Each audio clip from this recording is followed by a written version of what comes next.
This is what attracted me to both you guys so much was you drove down to Manhattan where the shirts were being manufactured. You picked them up in your car, drove them to New Jersey to get embroidered, and then brought them back in your car to Wykagyl. And so you would show up, John, with these boxes of embroidered stuff, and sure enough, we put it on the racks, and like 2 weeks later, it's gone.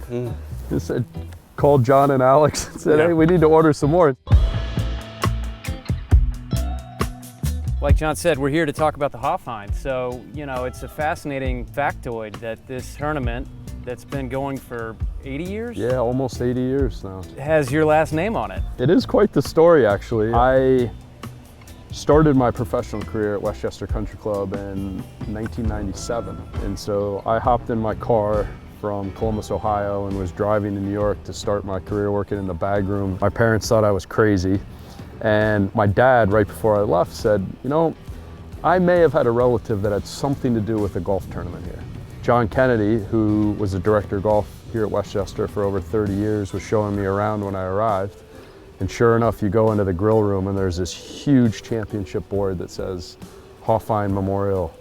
And it's spelled the same way as my last name. And said, holy cow. So looked into it a little bit more, and sure enough, it was my dad's great uncle, my great great uncle, and it's a very unique tournament because it's pro scratch essentially from the beginning. And when it started, it was 1 professional and 7 amateurs that played in aggregate. And so the format of the event has evolved over time, but the one thing that has always stayed is it's always been a pro-am played at scratch. They named the tournament after John Hoffhine when he died in the 1950s, and ever since then it's been named the Hoffhine, and it's been played continuously for almost 80 years. Thank you, Ben. Fun getting out here, finally. Thank you, Ben. A lot of fun. Hard partner. Yeah, good.